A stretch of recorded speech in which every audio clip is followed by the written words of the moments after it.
Hi, hello and welcome. Back in 2019, I treated myself to the iPad 12.9 inch 4th generation Pro iPad. I think I've said iPad.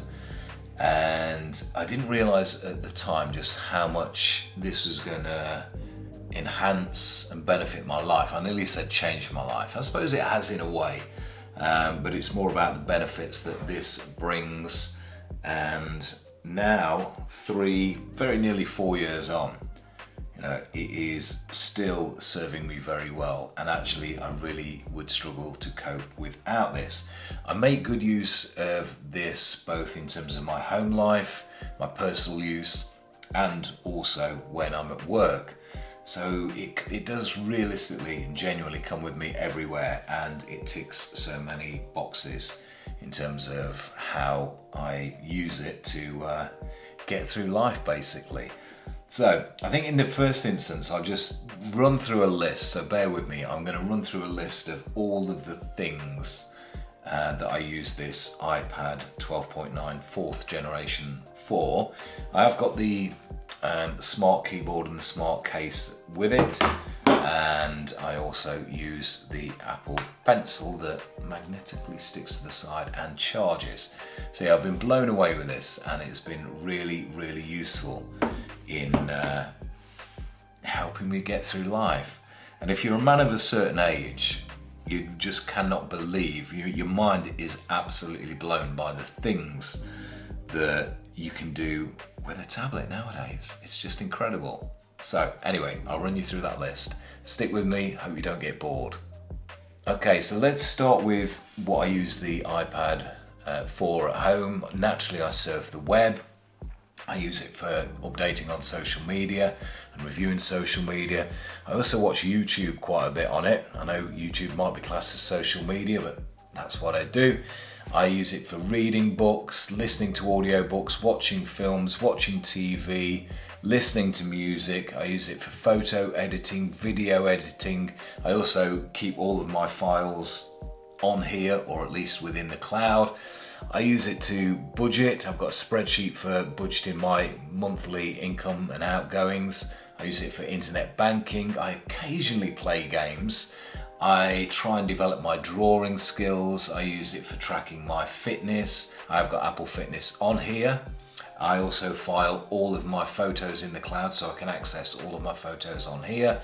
If I'm going on a journey, I use Google Maps to plan the journey. I use it for FaceTime calls, I use it for shopping, and I also use it to order food.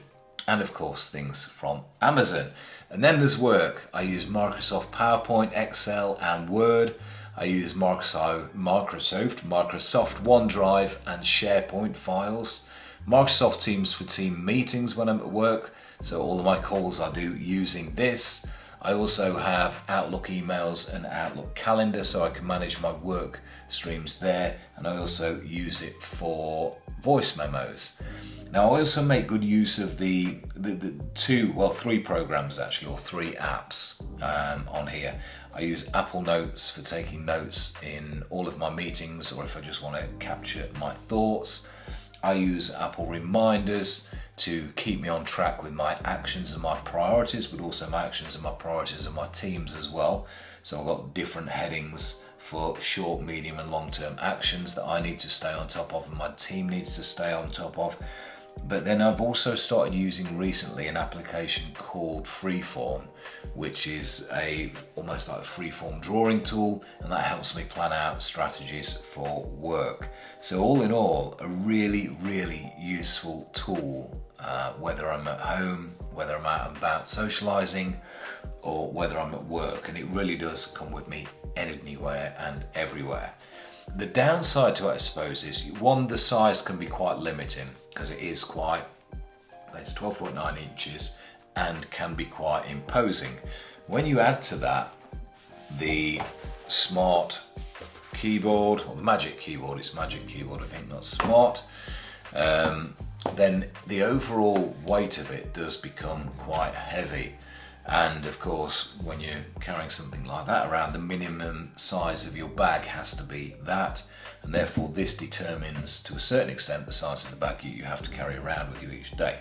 So I started looking on YouTube, looking at various videos on iPads, and this gets great reviews. It really does, and I understand why, because it ticks so many boxes for me. I can do everything, pretty much everything, on this iPad at home and at work, so I really would be lost without it. But it did make me question whether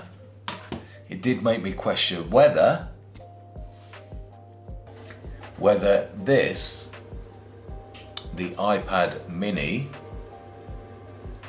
Generation 6, could do everything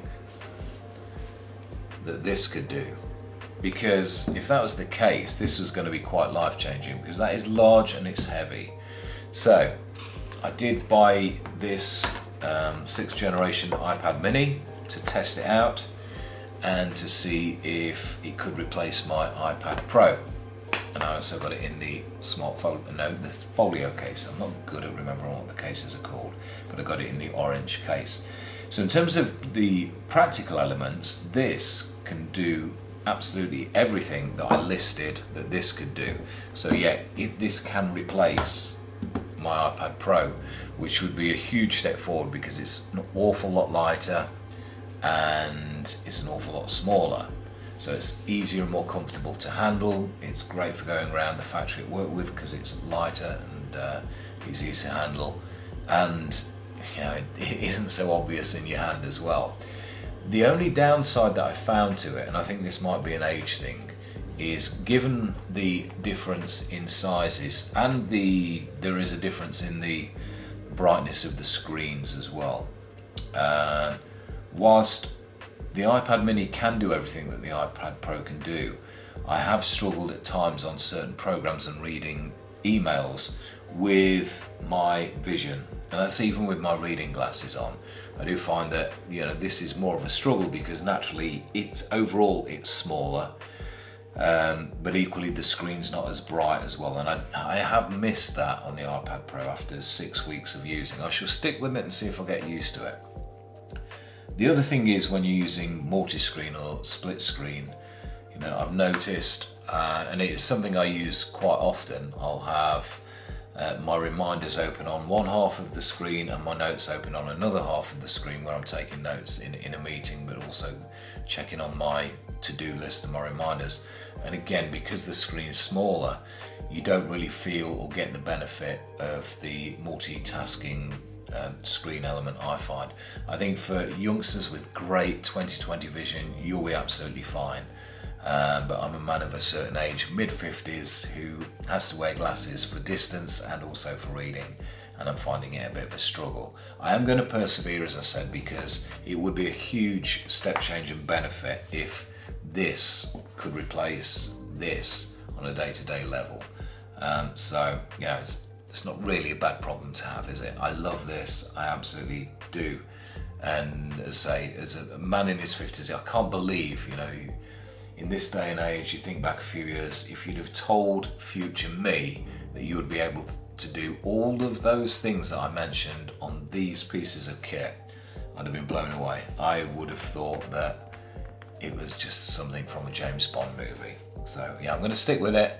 Thanks for watching, hope it was useful. Leave some comments, do subscribe, like, and I'll catch you again soon. Thanks very much, bye bye.